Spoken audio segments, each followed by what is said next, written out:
I became a foster dad to a troubled teen. His only possession was a torn photo of his birth mother. I showed it to my sister. Her face went pale. "Oh my God," she whispered, "I know her." The 15-year-old foster kid I took in had only one possession, a worn photograph of his birth mother. He guarded it like his life depended on it, staring at it every night before bed. I thought it was just a sad reminder of abandonment. Then my sister saw the photo and went white as a sheet and whispered, "Oh my God, I know her. She didn't abandon him. She disappeared." Before we dive into this incredible story, I'd love to know, where are you watching from today? Drop your city in the comments below, and be sure to subscribe for more amazing stories every day. Now, let's head back to the moment that changed everything. My name is Gavin Parker, and at 35, I had never imagined I would be sitting across from a social worker discussing the possibility of becoming a foster parent to a teenage boy. But life has a way of taking you down paths you never expected. And after losing my wife, Julie, to a subtle cardiac arrest 2 years earlier, I found myself searching for a way to fill the enormous hole her absence had left in my life. I'm a high school history teacher, and over the years I had seen too many kids slip through the cracks. Bright, capable students whose potential was being wasted because they didn't have stable homes or adults who believed in them. Julie and I had always planned to have children, but she was gone before we had the chance. After she died, I thought that dream had died with her. But then I realized that maybe I could still make a difference for a kid who needed someone to believe in them. Sean Murphy arrived on a rainy Thursday afternoon in October, carrying everything he owned in a single black garbage bag. He was tall for his age, probably close to 6 feet, with dark hair that hung in his eyes and a defensive posture that screamed, "Don't get too close." He looked like he was ready to bolt at the first sign of trouble. "Sean, Linda, my caseworker, said gently, "This is Gavin. He's going to be your foster dad." Sean's response was a barely audible grunt. He would make eye contact, and when I offered to help him with his bag, he pulled it closer to his chest like I might try to steal it. I could see that the photo showed a young woman with long, dark hair and a beautiful smile. She was holding a something outside the frame. It was the kind of picture that captured pure joy, which made its presence in this sad situation even more heartbreaking. "She's beautiful," I said gently. "You look like her." Sean's expression softened slightly. "She left when I was 5, just disappeared one day. I've been in foster care ever since." Over the next few months, I watched Sean's relationship with that photograph. He would look at it every morning when he woke up, and every night before he went to sleep. Sometimes I would catch him staring at it with an expression of such longing that it made my chest ache. He would whisper to it sometimes when he thought I couldn't hear, little conversations with the mother who wasn't there. Getting Sean to open up was like trying to coax a feral cat to trust you.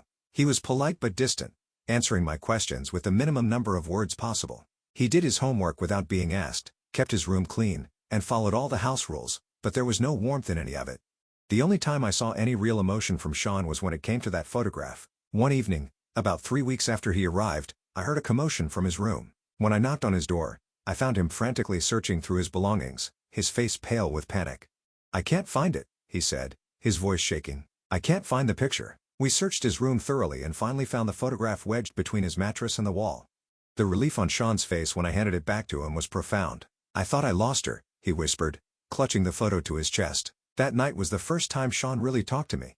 He told me about the few memories he had of his mother, how she used to sing to him at bedtime, how she would make pancakes in funny shapes on Saturday mornings, how she always smelled like vanilla perfume. "I used to think she would come back," he said, staring at the photograph. "Every time I got moved to a new foster home, I thought maybe she would find me there.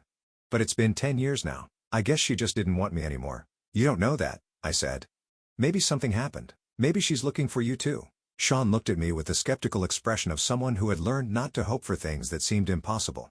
"Yeah, maybe," but I could tell he didn't believe it. As the weeks turned into months, Sean and I developed a routine that worked for both of us. He began to share small details about his day, his classes, his thoughts on the books he was reading. I learned that Sean was incredibly intelligent and had a dry humor that occasionally broke through his serious demeanor. But he was also deeply wounded. He had nightmares sometimes, and I would hear him crying in his room late at night, always clutching that photograph. He never talked about these episodes, and I didn't push him. The breakthrough in our relationship came 4 months after Sean arrived. He had gotten into a fight at school and was suspended for 3 days. "I'm sorry," he said when I picked him up. "I know you probably don't want me here anymore." "Why would you think that?" I asked. "Because that's what always happens. I mess up, and then I get moved to a different home."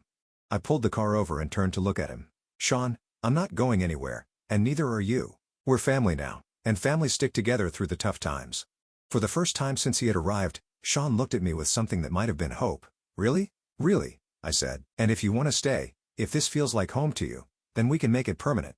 "You mean like adoption?" I mean exactly like adoption, I said. For a moment, Sean's carefully constructed emotional walls crumbled completely. I'd want that, he said quietly.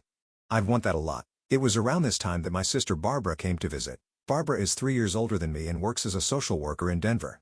She had been incredibly supportive after Julie's passing, and she had been equally supportive of my decision to become a foster parent. Barbara arrived on a Friday evening in February, bringing her usual whirlwind of energy and warmth. She's one of those people who can make anyone feel comfortable within minutes of meeting them, and I was curious to see how Sean would react to her.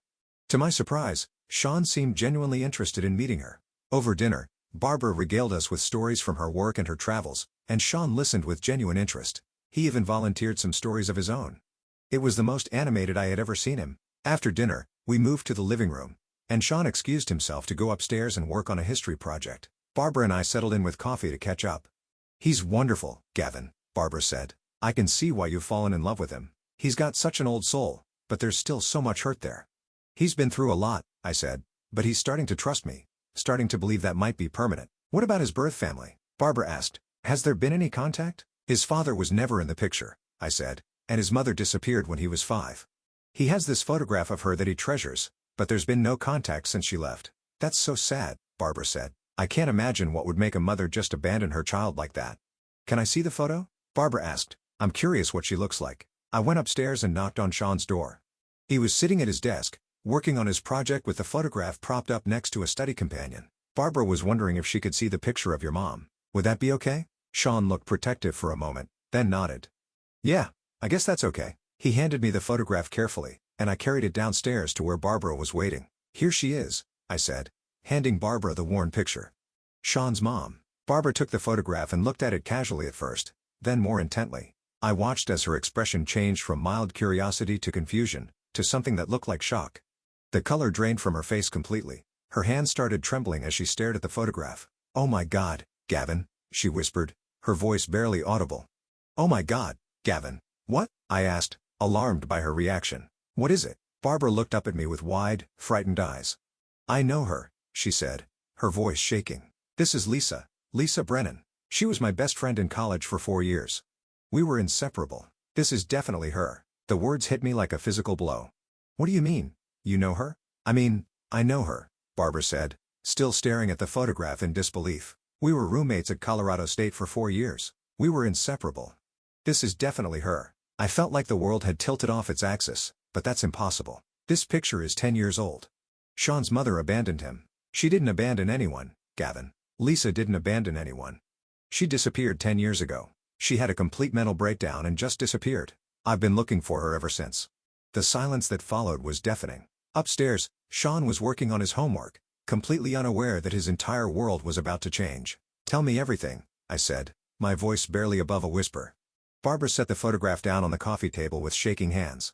Lisa was brilliant, she began. She was studying psychology, wanted to help kids with trauma. She was funny, kind, incredibly smart, but she also struggled with depression, anxiety. It got worse in our senior year. What happened? After graduation, she moved back home to take care of her sick mother. We stayed in touch for a while, but then her texts became strange, paranoid. She was convinced people were following her, that her phone was tapped. I was worried, but I was starting my master's program and I didn't realize how bad things had gotten. Barbara paused, wiping tears from her eyes. The last time I heard from her was 10 years ago. She called me in the middle of the night, crying, saying she had done something terrible and that she had to disappear. She said people were after her, that she wasn't safe. I tried to calm her down, tried to get her to tell me where she was, but she just kept saying she was sorry and that she loved me. And then nothing. She hung up and I never heard from her again. I filed a missing person report, hired a private investigator, searched everywhere I could think of. It was like she had vanished into thin air.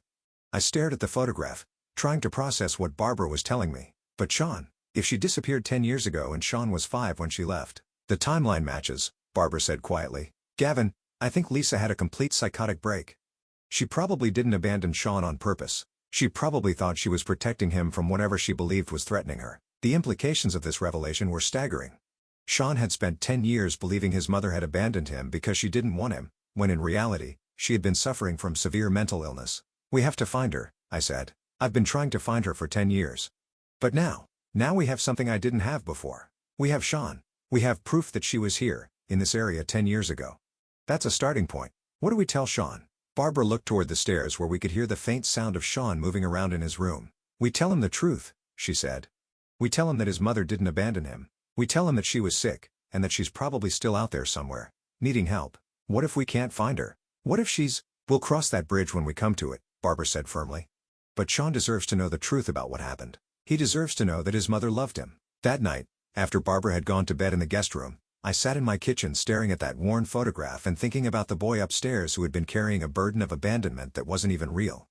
I thought about all the nights I had heard him crying, all the times I had seen him staring at that picture with such longing, believing that his mother had chosen to leave him. The next morning, I made the decision to tell Sean what we had discovered. I found him in the kitchen, eating cereal and reading a book for English class. "Sean, I need to talk to you about something important." He looked up from his book, immediately alert to the serious tone in my voice. "What's wrong? Am I in trouble?" "No, you're not in trouble. It's about your mother. About the photograph." Sean's entire body went rigid. "What about it?" "Barbara recognized her," I said gently. "Your mother. She knew her in college." Sean stared at me for a long moment, as if he couldn't quite process what I was saying. "She knew my mom?" "Yes. And Sean, there's something you need to know. Your mother didn't abandon you. She disappeared because she was very sick. She had a mental illness that made her believe she was in danger." I watched as a dozen different emotions crossed Sean's face. Confusion, hope, disbelief, anger. "You're lying," he said finally. "She left me. She didn't want me anymore." "That's not true," I said firmly. "Barbara told me about your mother. She was kind, intelligent, and she loved helping children. She would never have left you unless she thought she had to protect you." Sean was crying now, tears streaming down his face. "But she's been gone for 10 years. If she didn't want to leave me, why hasn't she come back?" "Because she's still sick," I said gently. "And she probably doesn't know how to find you. But Sean, we're going to look for her. Barbara and we're going to do everything we can to find your mother." "What if she doesn't remember me?" Sean whispered as we looked through some old records Barbara had found. "She'll remember you," I said. "Mothers don't forget their children, even when they're sick." "What if she's different? What if the sickness changed her? Then we'll love her anyway, and we'll help her get the treatment she needs." The breakthrough came 5 weeks into our search. Barbara had been working with a social worker friend who specialized in tracking missing persons with mental illness. They had found a woman named Lisa Brennan, who had been living in a supervised group home for women with chronic mental illness about 3 hours away in a small town called Cedar Falls. "She's been there for 2 years, Barbara told me over the phone, her voice shaking with excitement and nervousness. "The description matches, and, Gavin, she's been asking about a little boy named Sean." The staff thought it was a delusion. But now we know it wasn't. I finished. That evening, I sat Sean down to tell him what we had found. He listened in complete silence as I explained about the group home, about his mother asking about him, about the possibility that we had actually found her. "She's been looking for me too?" he asked, his voice barely above a whisper. "It sounds like it," I said. "Sean, we need to be prepared. Your mother has been very sick for a long time. She might not be the same person you remember from when you were 5. "I don't care," Sean said fiercely. "I just want to see her. I want to know she's okay." Barbara and I spent the next week making arrangements. We spoke with the director of the group home, a kind woman named Dr. Patricia Wells, who explained Lisa's condition and what we could expect. "Lisa has been diagnosed with severe postpartum depression that evolved into psychotic episodes," Dr. Wells explained during our phone conversation. "She's been stable on medication for the past year, but she still experiences some paranoid episodes. She talks about her son constantly, but we weren't sure if he was real or part of her delusions." "He's real," I said. "And he's been looking for her too." "This is incredible," Dr. Wells said. "Lisa is going to be over the moon, but we need to be very careful about how we handle this reunion. Too much excitement or stress could trigger an episode." We arranged to visit on a Saturday morning. The drive to Cedar Falls was the longest 3 hours of my life. Sean sat in the passenger seat, clutching that worn photograph, alternating between excitement and terror. "What if she doesn't recognize me?" he asked for the 100th time. "She'll recognize you," Barbara said from the back seat. "You look just like her." The Willowbrook Group Home was a modest, well-maintained building surrounded by gardens. Dr. Wells met us in the parking lot, a woman in her 50s with kind eyes and a gentle manner. "Before we go in, I want you to understand that Lisa has good days and bad days. Today is a good day, which is why we scheduled the visit, but she might seem different from what you remember, Sean. The medication helps with her symptoms, but it also affects her personality somewhat." Sean nodded, though I could see his hands shaking. "She's in the common room," Dr. Wells continued. "I've told her that some people are here to see her, but I haven't told her who. I thought it would be better if you could introduce yourselves."